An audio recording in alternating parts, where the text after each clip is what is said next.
Sure, wouldn't it be good? Big hit in the 80s. Wouldn't it be good if, with the basketball season approaching, the only thing that the Cairns Taipans had to worry about was pre-season training? But its board has made no secret that it's on the hunt for a buyer, and the fact that the club's future depends on it. Many of you know that it was people power that kept the Taipans alive and has given us such a proud beacon on the national stage for the past 20 years. But in that time, our quest for NBL glory, a premiership, has continued to elude the Cairns Taipans.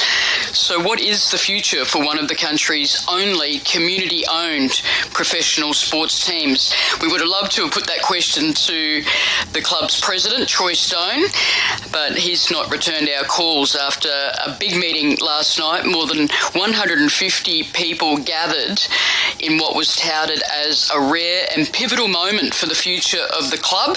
Instead, we turn this morning to the Orange Army and the legion of fans who have kept the Snakes alive in the NBL for the past 2 decades. Jeff Ruffino is one of those. Jeff, Good morning. What was the mood in the room last night? Good morning, Charlie. Thank you so much for having me on. And someone that's obviously passionate about community and connection and making sure that the voices are heard. The mood was clear. There was strong leadership. Real transparency from the leaders, such as Troy. And that was the mood where there was a lot of transparency and openness. Okay, you had a lot of questions when you went there. Were they answered? Yes, yeah. One of the things that stood out to me was obviously it's a community club, so they talked about the finances and stuff like that. There was nothing that was really off the table. By the time it was all said and done, everyone's questions were answered.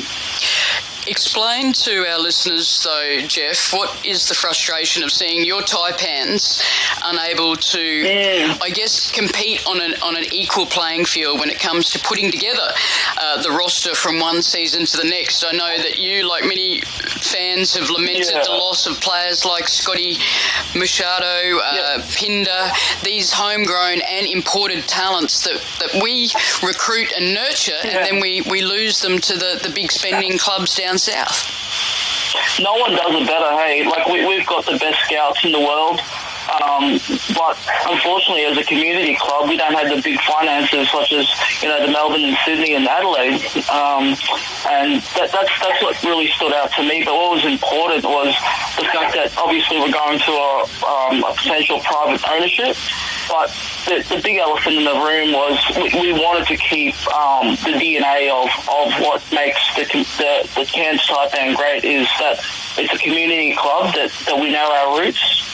We're deeply in the community, and we want to keep it that way, despite if it goes through a private ownership. Yeah. What's your understanding of the hunt for a buyer? Were there indications that there's been some interest? There wasn't any. There wasn't any announcements, but there's definitely they're definitely working a lot in the background, not just for the buyer, for potential imports and players and stuff. They've got some really exciting announcements coming soon. That's what I heard. Watch this space. It sounds like it was a positive meeting. Jeff, you've been a fan since you were a teenager, a member of the Orange Army. Can you imagine what life in Cairns would be like without the Taipans?